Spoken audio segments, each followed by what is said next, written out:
Good afternoon and welcome into another edition of Crunch Time here on Amateur Sports TV. I am Wags, joined alongside me by Scott Tobin. Joe Hamilton will be with us momentarily. We've got a lot to talk about here on Martin Luther King Jr. Memorial Day. We're going to be talking a little bit about a guy that deserves a little bit more recognition than he's gotten so far. We're going to talk a little bit about the Blues that are in action again tonight, their first home game of the season. We're going to talk a lot about the NFL because a lot of stuff went down the last couple of days. But first off, Scott, how was your weekend, man? It was good, Wags. It was good. Kind of busy, but it was good. I was able to watch football this weekend, which was nice. And we saw some interesting football this weekend for sure. Oh, yeah, no doubt whatsoever. Some questionable calls, some questionable decisions, a couple of star quarterbacks not being able to complete the game. It pretty much had everything you wanted, in a sense, in in a weekend of playoff football. I mean, everything you wanted.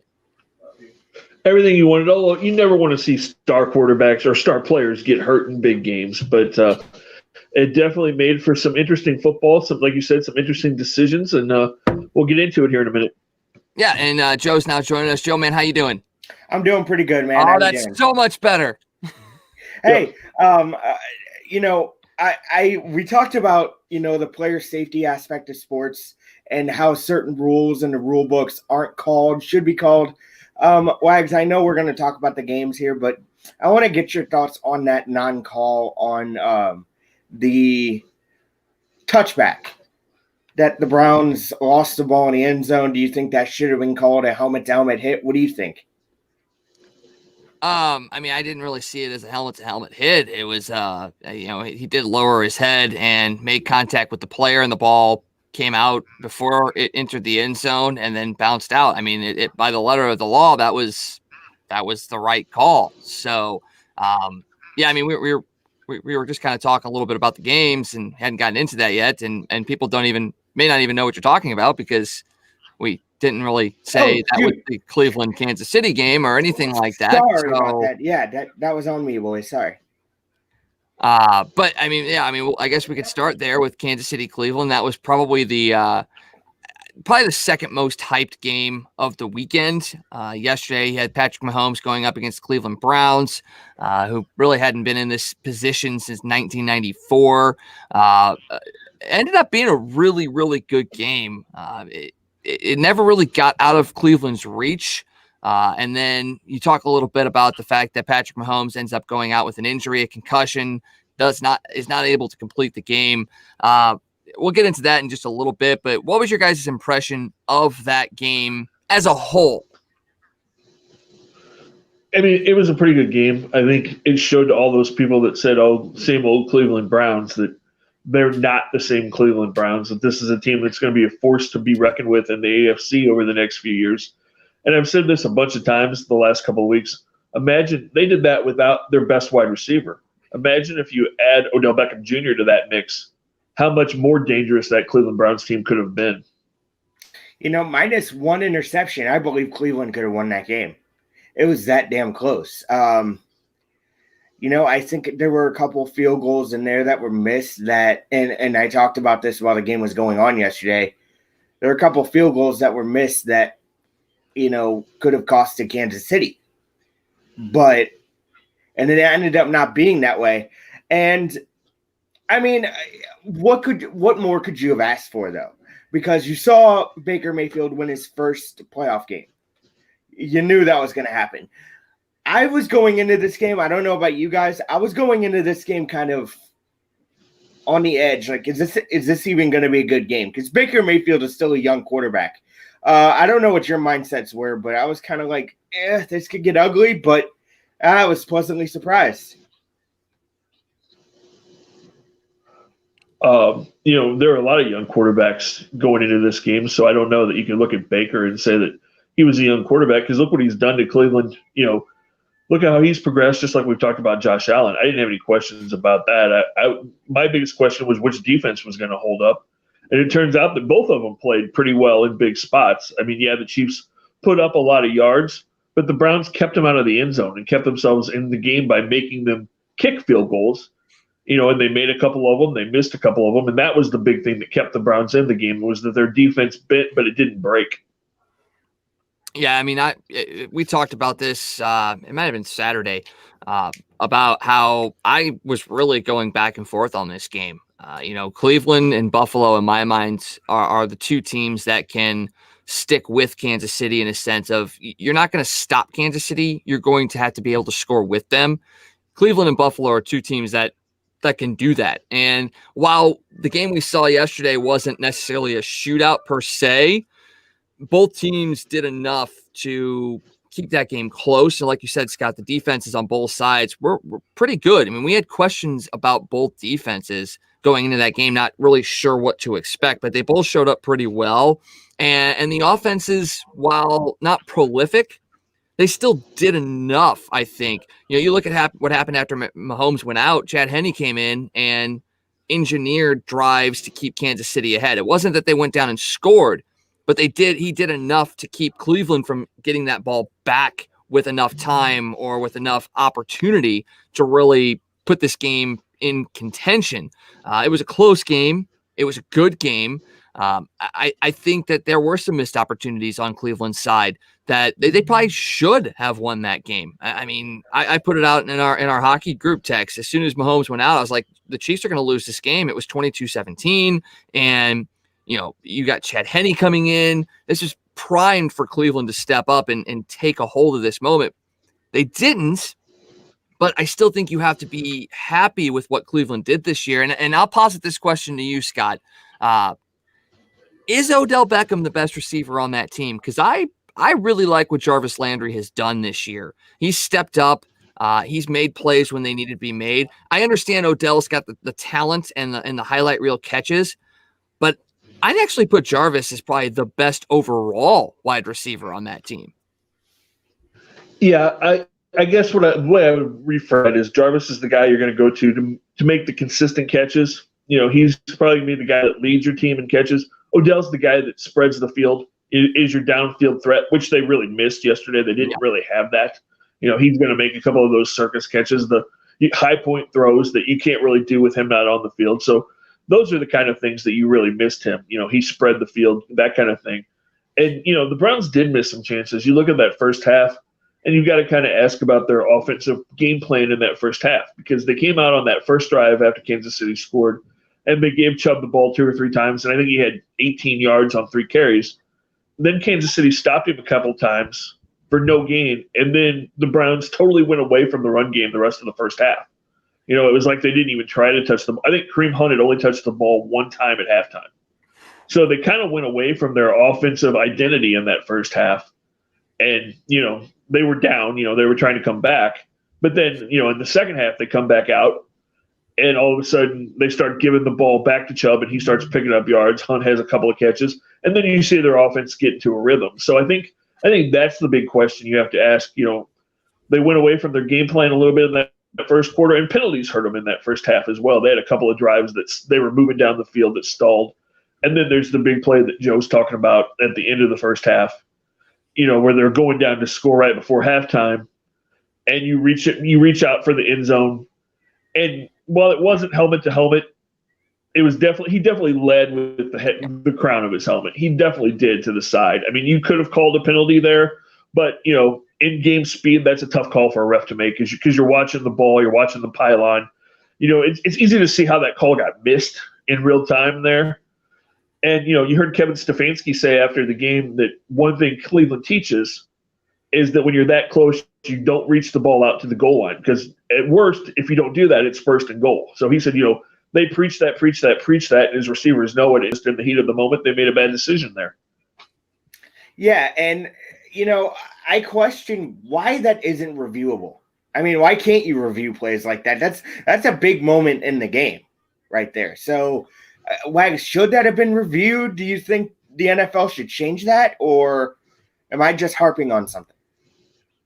I mean, I don't really know, because I wasn't able to be watching the game at that point, so I don't understand the explanation of why it cannot be reviewed. I don't know if is it they're not reviewing the helmet to helmet hit? Are they not reviewing the clear fumble out of the end zone? Because it was pretty damn clear that he fumbled it out of the end zone. Right. If you're talking about the helmet to helmet thing, It's just something that the NFL still hasn't gotten to that point yet. I mean, college football does it, yes, but the NFL just still hasn't graduated to that. Now, this year, maybe they look at it and they say in the offseason they revisit that and they make it a reviewable play. I don't know, but the fumble and all that was pretty clear. Mm-hmm. So I can understand. Even if you were to review it, you would still say, yes, he fumbled it before he entered the goal line. The ball went out of the end zone, and it's a touchback. That's a rule that I still don't get, but that's the rule, and that's what they called.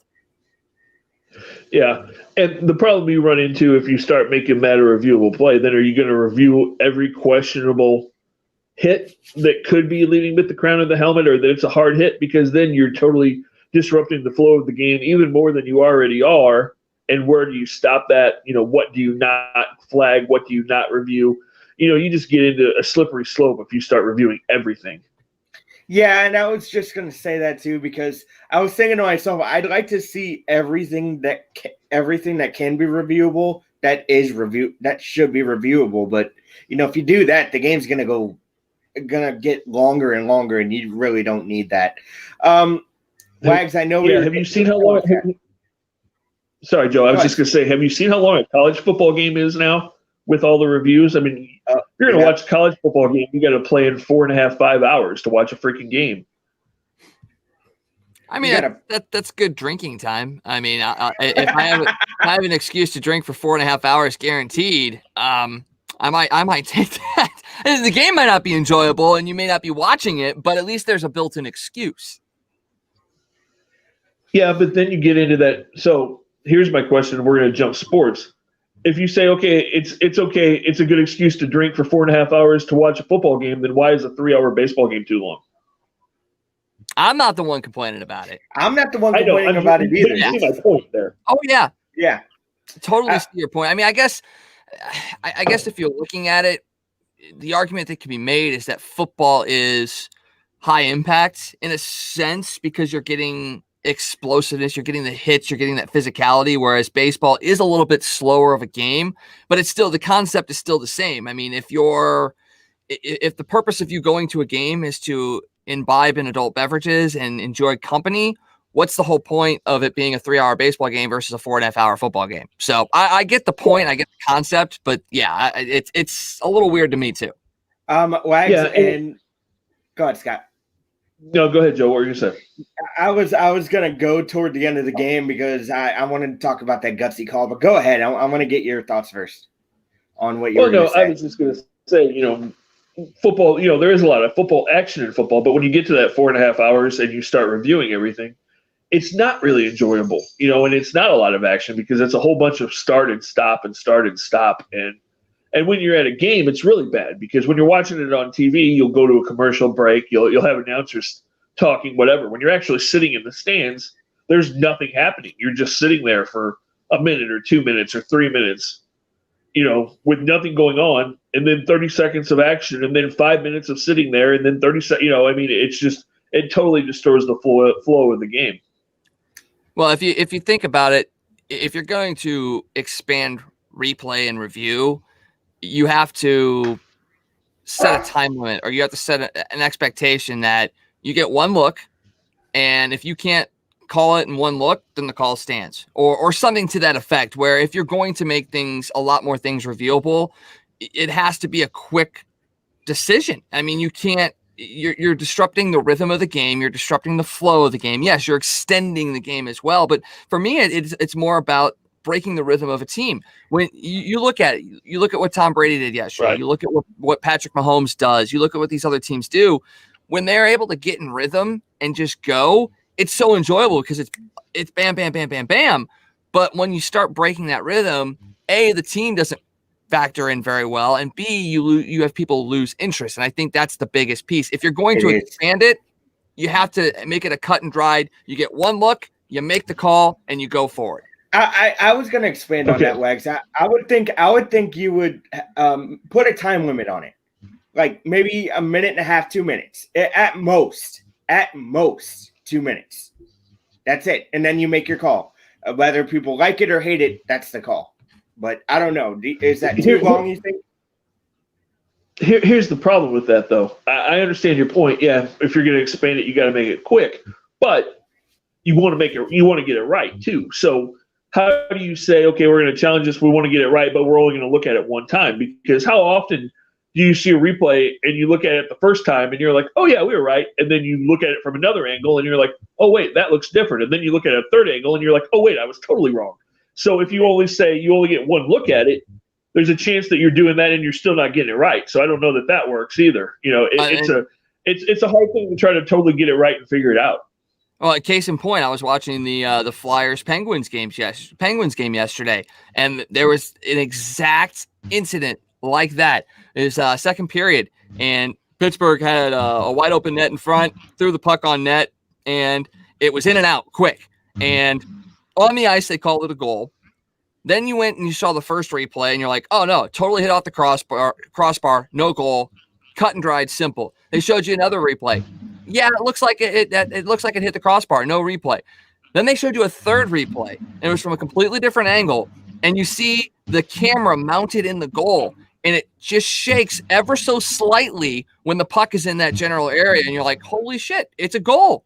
And that's exactly to your point. One angle doesn't necessarily make the call, and it's just going to be so hard to really, it's like balancing two edges of a fine sword. Something's going to get cut. Right. It just depends on what you want to have be the thing that gets cut. Yep, absolutely. All right, let's talk about that last play. Well, not the last play of the game, but the play that really eventually decided the end of that game. The Chiefs had the ball. It was after the 2-minute warning. It was fourth down. I think everybody, and I mean everybody, Chiefs fans, Browns fans, everybody was sitting there going, they're not going to snap the ball. It's not going to happen. They're within the 50-yard line roughly. There's just no way that the Chiefs are snapping the ball. Nobody's moving. The announcers are even going, don't move. There's no play. They said no play. The play clock gets down to 4 seconds. All of a sudden, the ball snapped, and you're like, what the hell is happening? And they complete the pass for a first down, and the game's over. Like, I said to you guys, that had to have been one of the gutsiest calls I have ever seen. And I know that not everything was on the line at that moment, but that was just insane when Andy Reid did. Me and Scott were talking about it last night too. It was like I asked Scott if he would have called that. He goes, no, I would not have ran a play there because the risk is too high as opposed to the reward. So, but Andy Reid, if that wouldn't have been the first down and they would have had to give the ball back to Cleveland, he would have looked like the GOAT, not in a good way. He would have so much scrutiny on him right now. Instead, he's the celebratory piece of Kansas City. I mean, that's unbelievable. I don't think I've ever seen a coach make a call like that. Yeah, it was a gutsy call. And, if that doesn't work, if that's an incomplete pass, there's a whole lot of people in Kansas City this morning calling for Andy Reid's head. But I think it says a lot about Kansas City's defense because I think it says almost as much about the fact that Andy Reid wasn't confident that if Baker got that ball in his hands again, the Browns weren't going to come down the field and win this game. And I really believe that. I thought if Baker got that ball back, he was going to drive them down and Cleveland was going to win that game at the last second, honestly. He just had that look in his eye watching him on the sideline. You could almost see it coming. And you got to give Andy Reid a whole lot of credit, and really those last two plays, because the play before that, when it's 3rd and 14, and you call a run with Chad Henne, which, again, nobody saw coming because, Cleveland had everybody on the field double covered, which opened up the whole field for Henne to run for it. I mean, those two plays make Andy Reid look like a genius, which he kind of is offensively. After all the years he got criticized for not being very creative in Philadelphia and his early years in Kansas City, the stuff he's come up with in the last few years, he's now a no doubt Hall of Fame head coach. Cannot disagree at all. He's going to be a Hall of Fame coach, and if they go back to back, I think it 100% cements it. Now let's talk a little bit about who their opponent is going to be now, because on Saturday we had a very interesting game in Buffalo between the Bills and the Ravens, and we talked about Patrick Mahomes not being able to finish the game.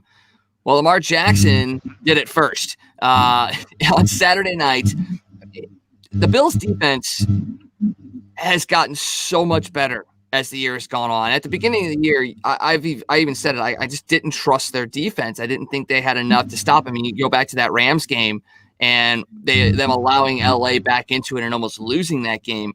They showed me a lot on Saturday, and not just because they frustrated Lamar Jackson. They stepped up in every facet of the game. And yes, Lamar ended up going down with a concussion as well. He was unable to return. But that game was over well before that happened. What do you guys think the chances that Buffalo has against Kansas City on Sunday, with or without Patrick Mahomes? This is going to be a hell of a game, and I'm speaking as if they do have Patrick Mahomes, because come on, they're going to do everything possible in my mind, at least in my mind, to have him on that field Sunday for that game. Because if you don't, you're not going to win that game easy. But I think Buffalo has a hell of a chance in this game because not only can Josh Allen throw, he can run too. He has a great receiver in Stephon Diggs. Don't know how their other weapons stack up to Kansas City, and that's going to be the main question going into that championship game. But yeah, you talk about the defense, and the defense is, like you said, it's gotten a lot better. Kansas City's defense is decent per se, but it's not what Buffalo's defense was on Saturday. Scott, do you echo what I'm saying, or do you think I'm nuts? Before I say anything, Wags, Joe's back on the Bills bandwagon. He picked them to win the Super Bowl. Then he hasn't trusted them all year. Now all of a sudden he's a Bills fan. Hey, no. Okay, I just said it. I'm like, yeah, I kind of deviated from that, but I'm not doing that. I'm sorry, but that Bills defense showed me something. Yes, I picked them in the Super Bowl pick, but I was thinking along the lines of what Wags was thinking with that defense. It wasn't great, and then they have a game like that. But go ahead, Scott. Yeah, the Bills' defense is not as good as they were last year. Their defense was really good last year, and their offense was kind of behind. Their defense stepped up the other day. The only question I have about that defense, and they looked really good against Baltimore, but how much of that was because of the fact that they knew Baltimore really wasn't going to throw the ball because of the wind and the effect that was having? The Baltimore was pretty much just a one-dimensional team at that point, and so they were putting 8 or 9 guys in the box and just shutting down that run game. So the weather conditions played some part in that. I'm not taking anything away from Buffalo because they really did play a really good game, but I think that had a little bit to do with it. They're not going to be able to do that with Kansas City because Kansas City has too many weapons. Even if Chad Henne's playing, Andy Reid's still probably going to throw the ball 40 times just because he's got Tyreek Hill and Travis Kelce and Hardman, and we could go on and on and on. So they're definitely going to have to play. They're definitely going to have to play straight up. They're not going to be able to play one way or another. I think they can play with them. I mean, we've said all along. I thought Buffalo and Cleveland, like Wag said earlier, were the two teams in the AFC that could put up points and stay with Kansas City. And in the early forecast, they're calling for temperatures in the mid-20s with a chance of snow on Sunday, so that'll be fun. It does sound like hopefully Patrick Mahomes is going to play. He went through all the protocols last night, the first set, and passed them. So he's still got about 3 more things he's got to go through in the next couple of days to pass. But right now they're pretty optimistic that he's going to be able to play on Sunday. So let's hope so, because I think it could be a really good game if they're both out there, him and Josh Allen.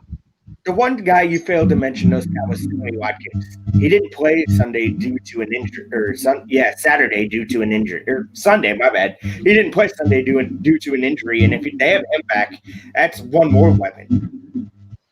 He's not going to be back. That's why I didn't mention him. There's like a 20% chance he plays. Okay.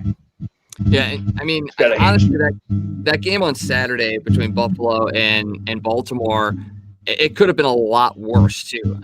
You talk about the wind. Everybody thought this was going to be a run-heavy game, but in the first half, Buffalo came out and just threw the ball all over the place, and that's how they kind of built their lead.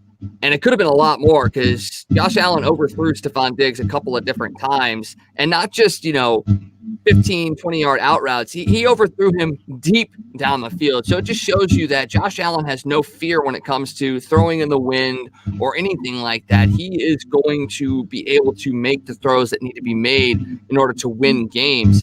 And that's what's it's gonna take to beat a Kansas City team, because you have to be able to basically win a shootout against them.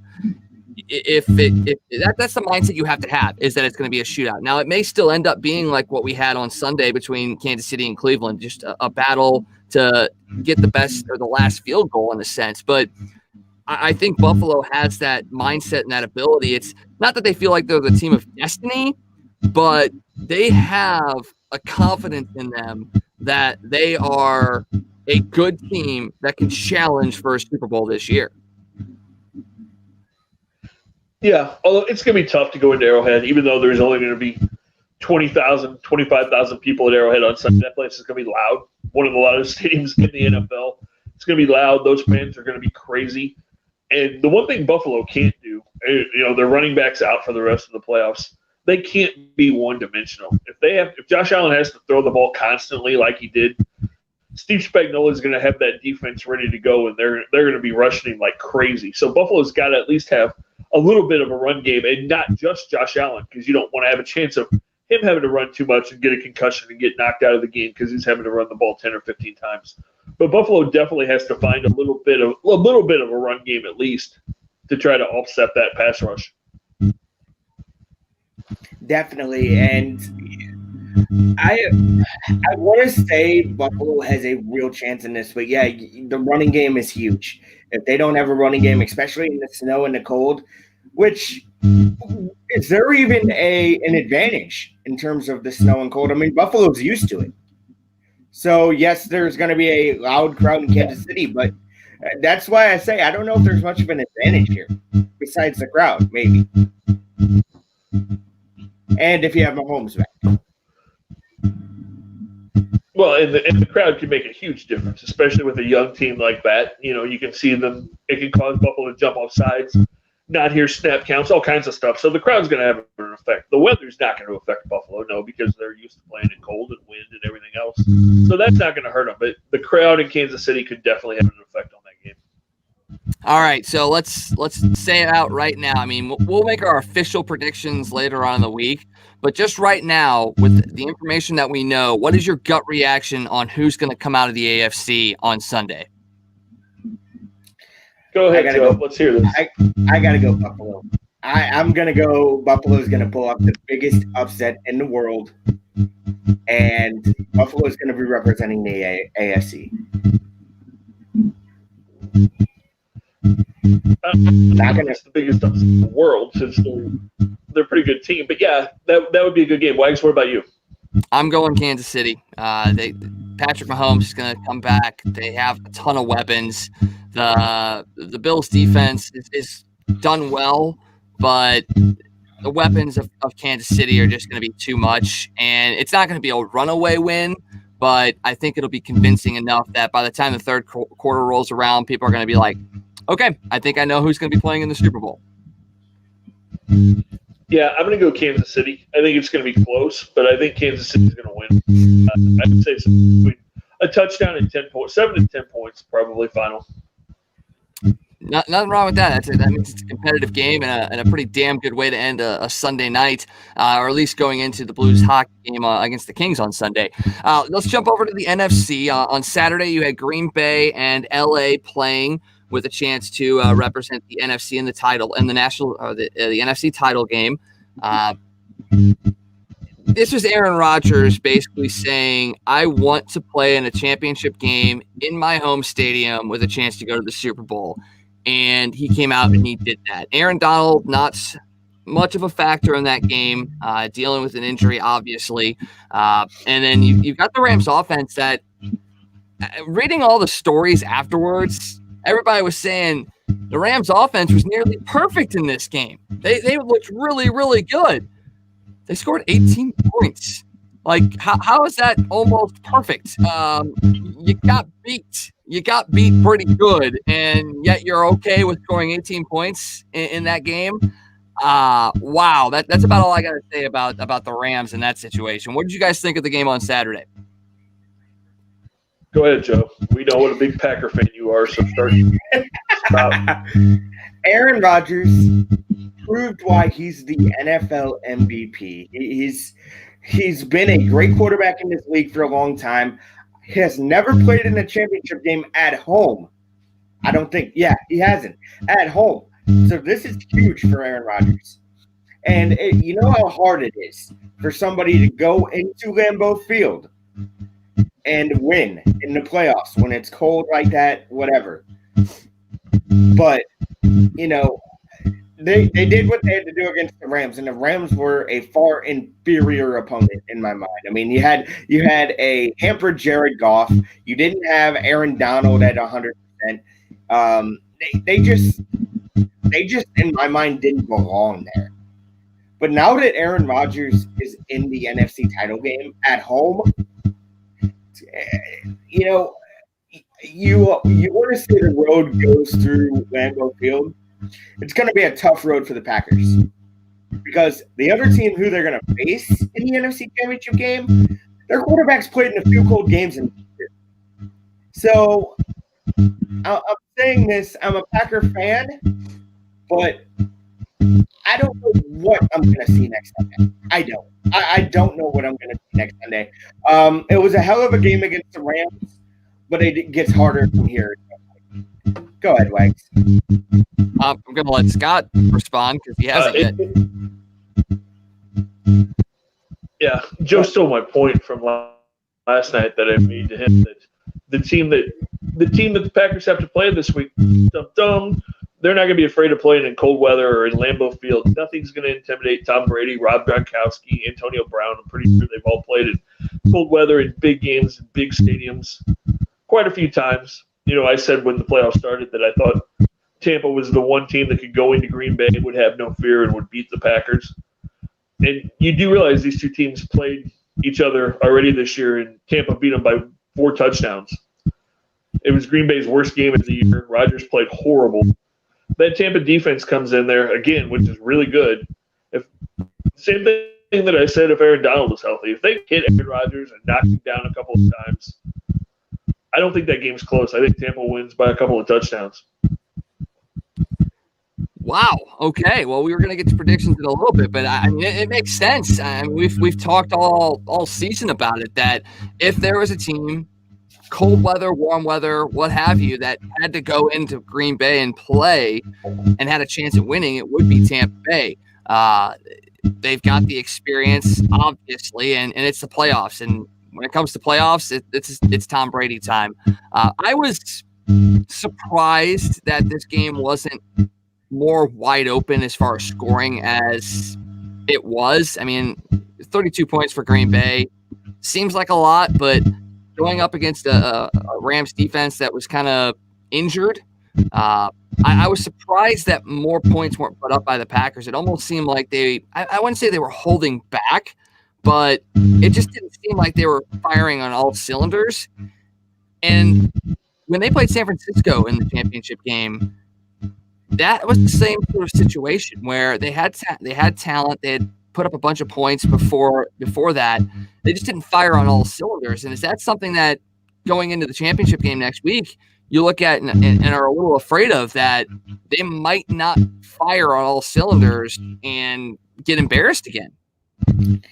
You also could think about that, Wag. You know, I talk about the home field advantage and wow, there will be fans in the stands. That can come with a little added pressure to win that first championship game at home. So I understand your point. I just, in my heart of hearts, think the Packers will win this game. But that's just me.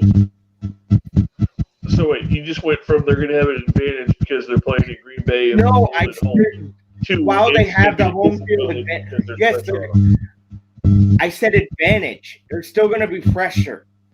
Advantage doesn't guarantee you anything. But then you just said that in your heart of hearts they're going to win. Yeah, well, that's just me being me. But yeah, in my heart of hearts they're going to win. But they need to learn how to. I want to see them channel that pressure because they haven't played in an NFC Championship game at home before. I keep bringing this up, but it's a valid point. You know, you want to know how this team shows up in a real big game at home. That's all there is to it. There should be less pressure. There should be less pressure on them to go out and play in a championship game at home than there is to go out and play in a championship game on the road. There should be, but again, there's a first time for everything. A first game at home, that's pressure. That's immense pressure because you're playing for the Super Bowl. If you don't think those players have a little bit of pressure on them, knowing they have to come through the city of Green Bay, you're crazy. You're crazy. Are we talking about pressure on Tampa or pressure on Green Bay? I said Green Bay. Because it's a relief that they're at home. They don't have to travel. They can stick to their routines. They're familiar with the environment. They're not going into a place that has hostile fans. They have their own fans. So, I mean, I get that there's pressure to win a championship game at home in front of your fans. There always is that. But there's definitely more relief that they are hosting it and they don't have to change any of their plans, in a sense, to get ready for the game. I mean, get that. You can't.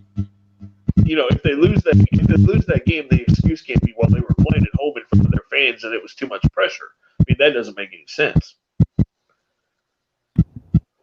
I still think there's more pressure on this team than you think, but we shall see.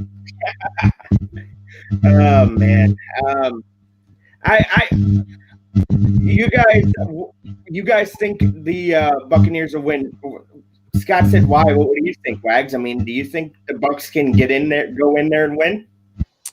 Do I think they can go in there and win? Yes, I do think they can go in there and win. Do you think they will?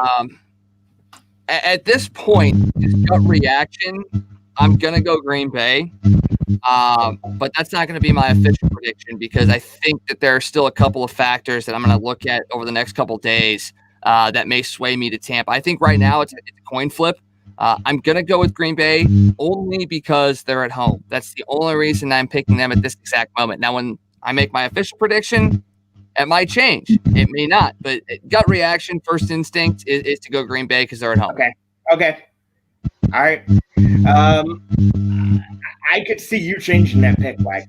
I don't know why. I just could see you changing that pick because it is Tom Brady. It is Rob Gronkowski. It is, they have a great supporting cast, great defense. And you've talked about many times how you don't trust the Packer defense. But here's the big thing, and this is jumping over to the Tampa Bay New Orleans game yesterday.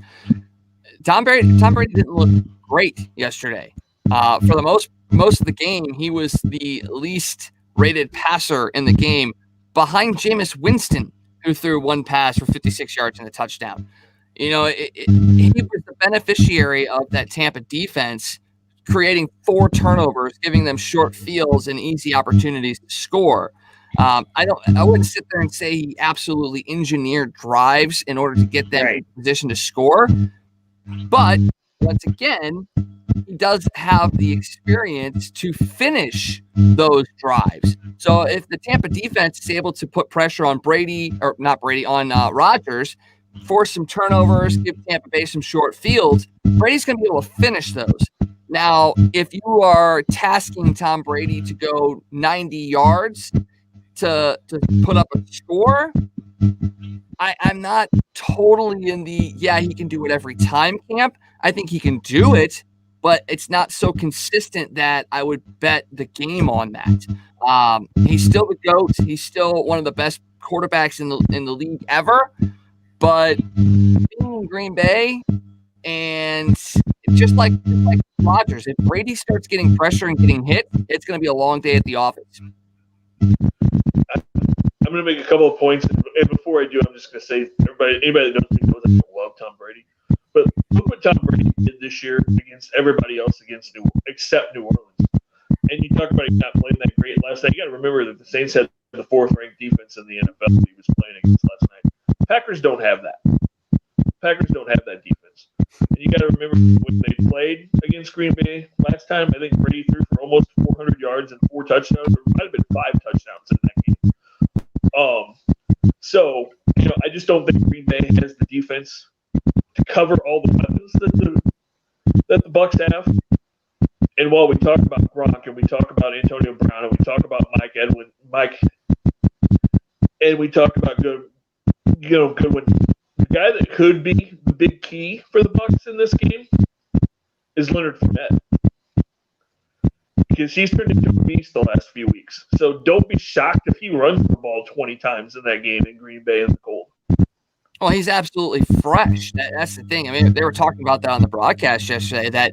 And normally at this point in time of the season, Jacksonville obviously was out of the playoffs, didn't really get this far, but he still had more carries, in Jacksonville in 16 games than he'd had in this season plus playoffs with Tampa Bay.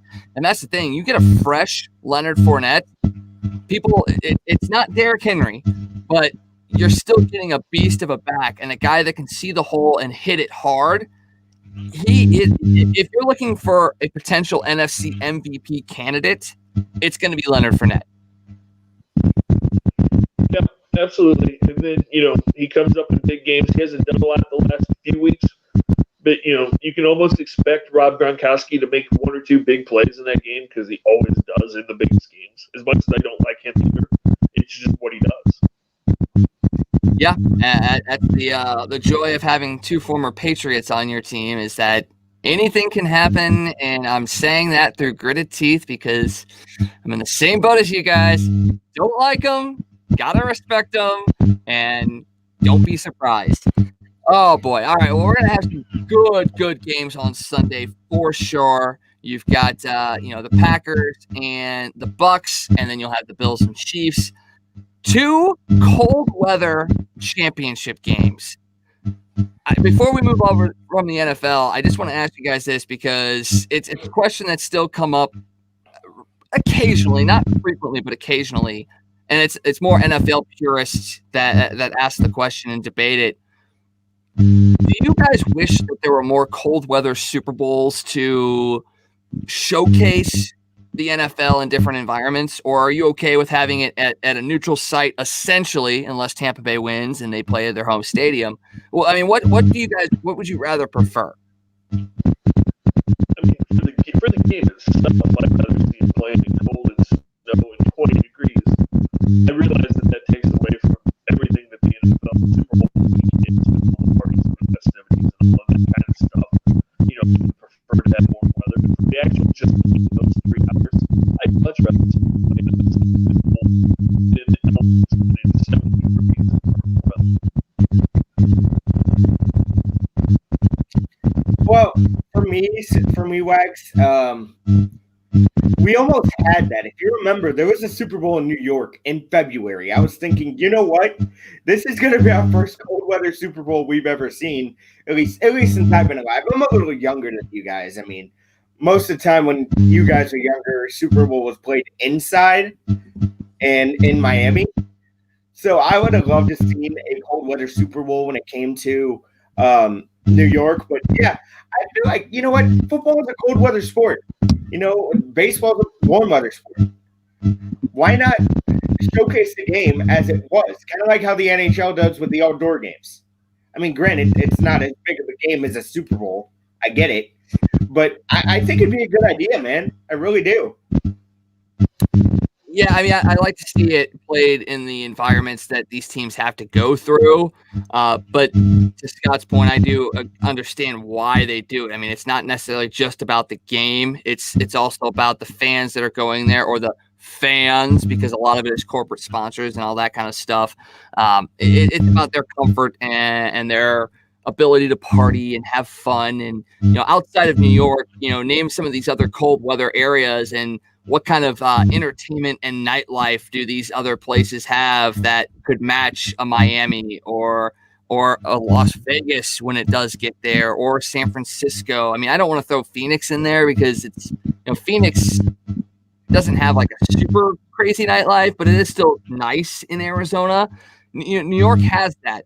You talk about Minnesota, not really. You talk about Green Bay, not really. So I get why they do it, but I would like to see more of these outdoor elemental games if you're talking about truly crowning a champion.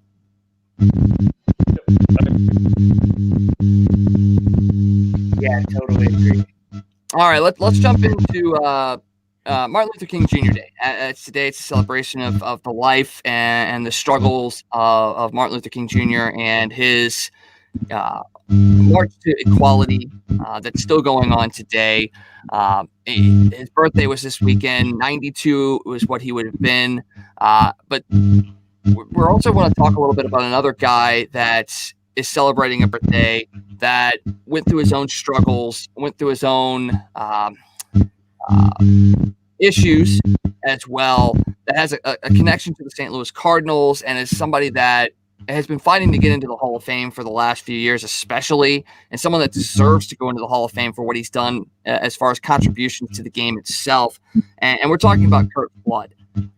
This is the guy that fought against not just racism, but also, in a sense, slavery when he fought for free agency and to get paid what he was deserved and to be able to have the freedom to make the choices to go where he wanted to go. It really comes down to it. I believe he's a Hall of Famer. Do you guys believe he's a Hall of Famer? And does he eventually get in there, deservedly so? It's a crime that he's not in there now. I mean, it really is, because when you go back and look at it, the guy played in 3 World Series, he won 2, he was a 3-time All-Star. He won 7 Gold Gloves. I mean, you talk to people that play, and people say that other than Billy Gates and Mickey Mantle, he was the best fielder they ever saw. So, I mean, the guy was an unbelievable talent. Plus, besides what he did for the game itself, I don't think enough players or people realize that, he basically gave up his career to fight for the right to be able to choose where he played, and he never played again.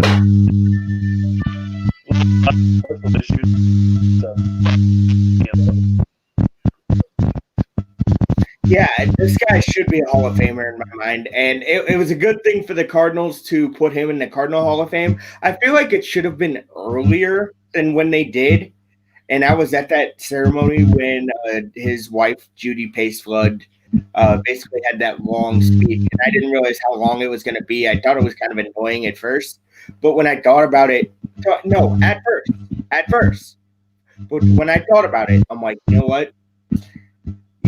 She deserves to talk and at that time to talk. And it was enlightening listening to her, because she talked about all the things that he had to go through and all the things that, he meant to the St. Louis Cardinals. Even the Cardinals, they talk about all these alumnus and really glorify all these guys. Didn't really talk about Curt Flood a lot. Really, I mean, yeah, you talked about the 68 World Series, but other than that, I really didn't hear much about Curt Flood going to the Cardinal Hall of Fame or going to, like Cardinal broadcasters talking about him. No one really talked about him, and that's what I never understood. Yeah, the guy should be in the Hall of Fame, and I think he will go into the Hall of Fame. I think it's going to take a little bit longer, though, which is kind of sad in my mind. Yeah, I mean, it's going to take longer, but he will eventually, I think. And if you guys haven't read the book Well Paid Slave, I urge you guys to read it, because, yeah, you talk about the struggles that he went through, the issues that he had to go through, the career he gave up, what his life was like, the death threats he got. And you have to remember that any baseball player would have had to go through those issues and those threats. But the fact that it was an African-American player that was doing it, he had threats and stuff coming twofold from the racism side of it and from baseball fans side of it as well. So to have to walk that path with all of that coming in from both sides, it shows you what kind of man he was, the strength that he had. And he had weaknesses too. He did let things get to him. He battled demons throughout the rest of his life. And it just, for me, it just heightens the respect I have for somebody that stuck with what he believed in and fought to essentially the bitter end, where he didn't necessarily get the fruits of his labor, but others eventually were able to get that, and that's what he was fighting for. He deserved more, but the fact that others got to benefit from what he had to go through, I think I can't speak for him, obviously, but I think that he had to have looked at that and been like, okay, I'm glad that it's happening. Yeah, and we talk about him deserving to be in the Hall of Fame. I mean, if he would have played the rest of his career, there's no question he would have been in the Hall a long time ago. I mean, he gave up the rest of his career to fight for that.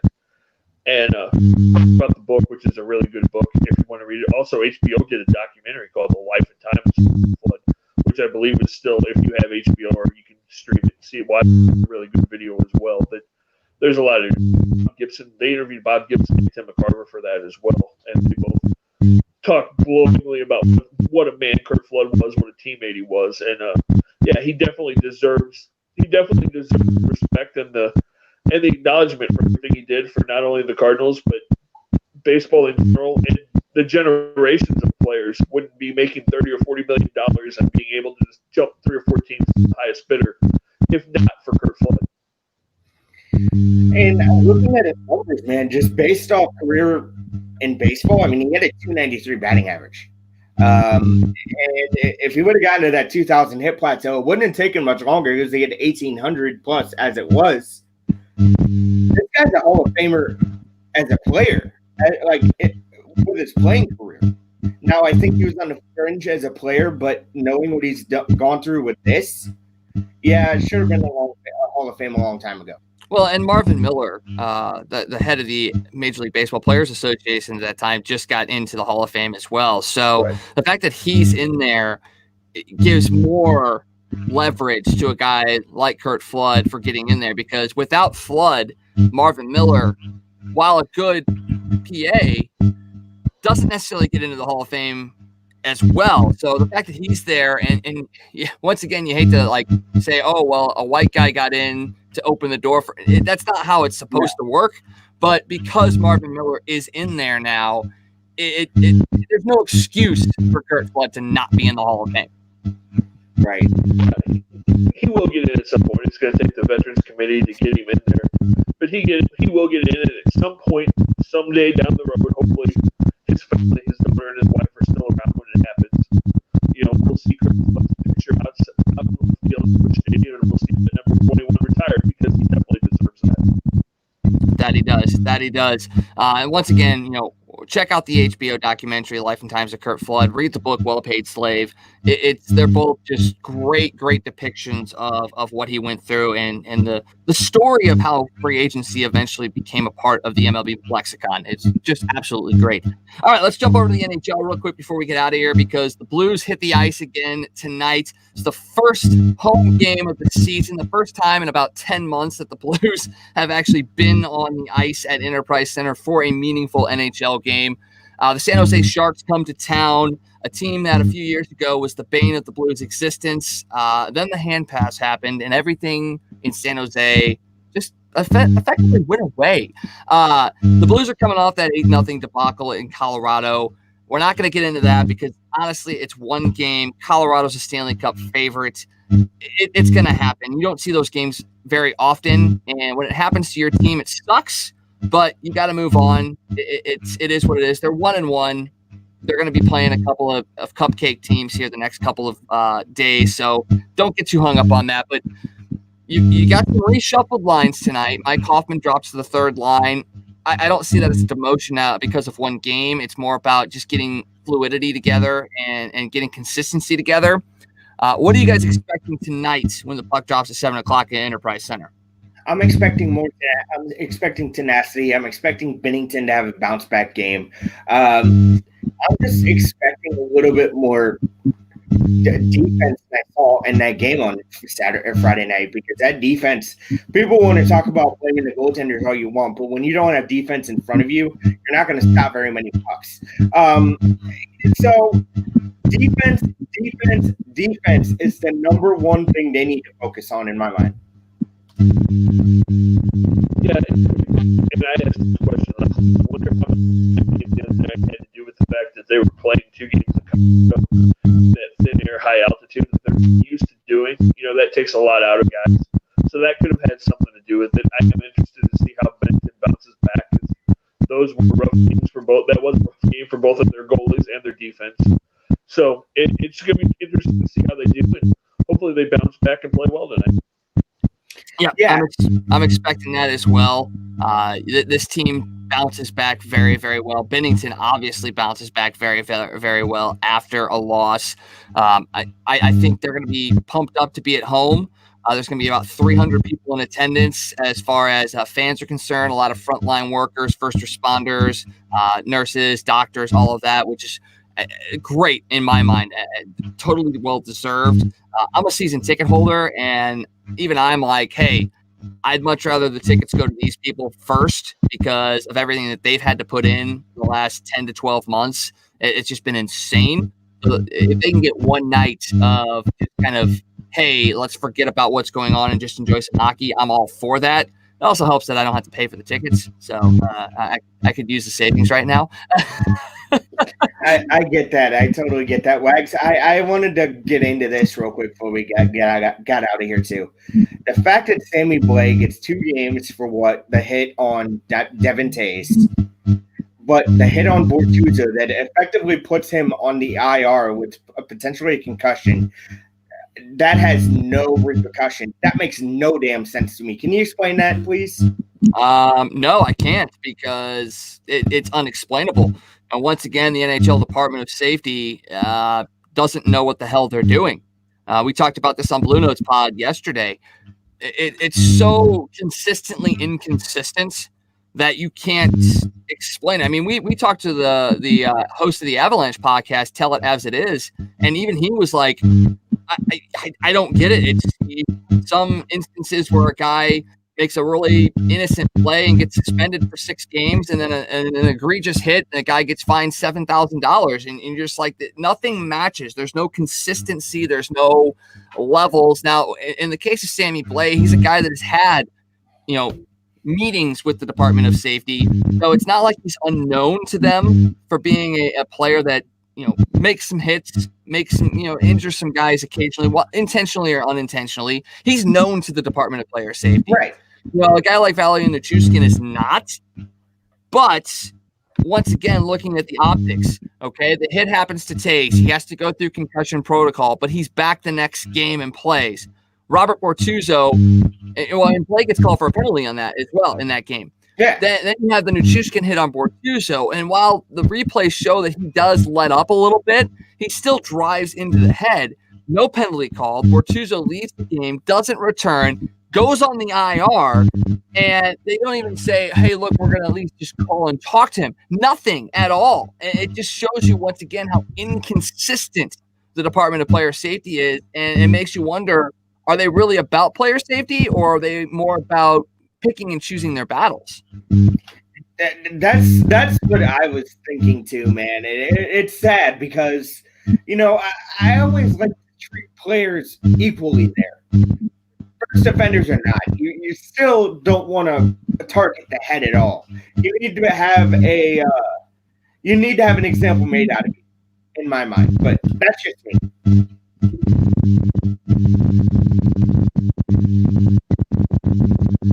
Yep, it's going to be real interesting to see how this plays out the rest of the way. I mean, we're only 2 games into the season. Game 3 is tonight. I'm very excited to see what happens when puck drops at 7 tonight. Obviously, the taxi squad is coming into play now. Carl Gunnarsson up here is going to play tonight in Bortuzzo's place. That means Jake Neighbors actually moves into the taxi squad. I think we're gonna have a good season this year. Lester chimes in. The league and the refs think the Blues are a dirty team. Wags, your thoughts? It's not that they think they're a dirty team. They're a physical team. They're a heavy team. They employ a style of play that's not the NHL norm right now. And yeah, I think the league and refs do view the Blues as a dirty team unintentionally. I think they know the Blues like to hit. They're one of the league's leaders in hits, and that's just kind of how the way it plays out. And unfortunately, it's going to get them in trouble. Sometimes rightly so, sometimes not. But they're just going to have to deal with it. And that's the great thing about Craig Berube. He doesn't let his team dwell on that. It's next man up and next game up.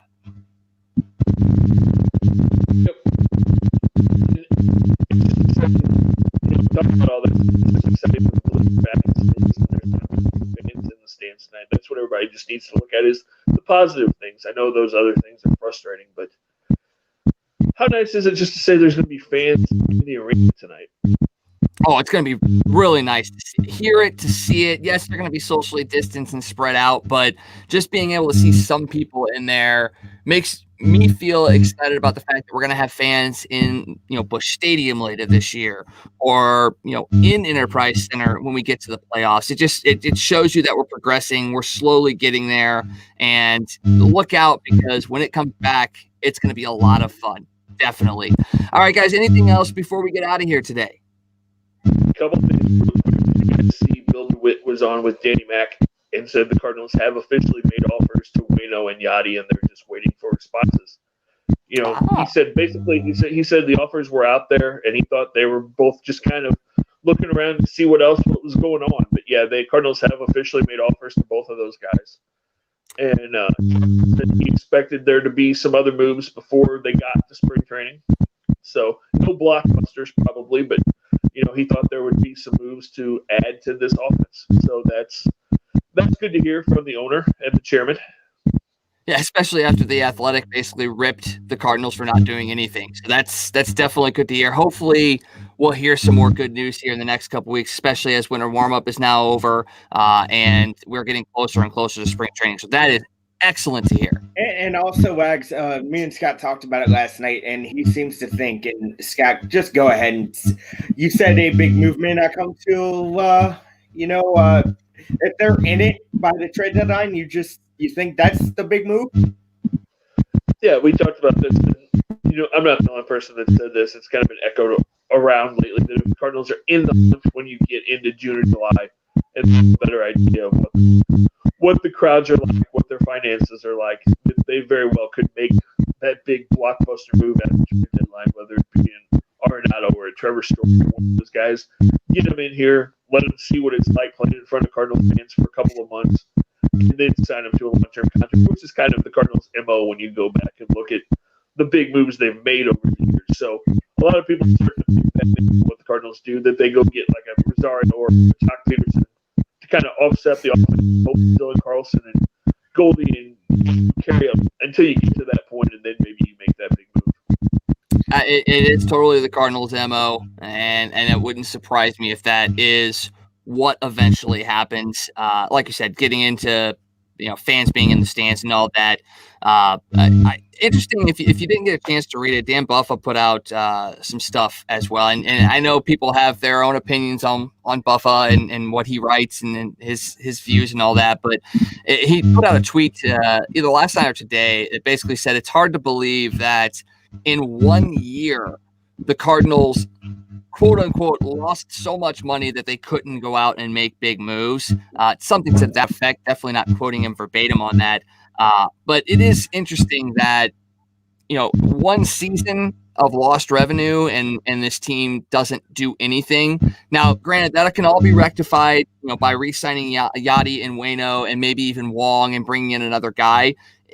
They're more than likely they're just being cautious and letting the market kind of set itself, because if they can do this without spending a bunch of money, why not? Continue to set yourself up to be able to make those big time moves. If you can get these guys for cheap, why not? Yeah, I would be upset if the guys that we talked about, like Peterson, Rosario, and all these guys were gone and Cardinals hadn't done anything. But the guys we've talked about are still cheaper. And then more money.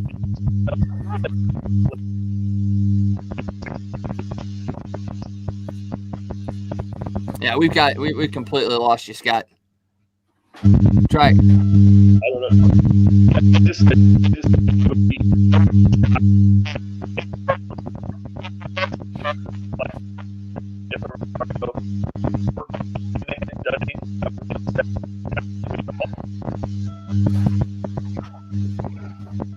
Yeah, we've completely lost.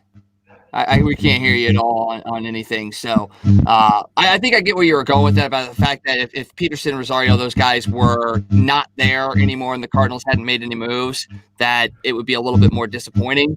But the fact that they're still out there, and the money's starting to come down because they're going to have to get in camp at some point soon.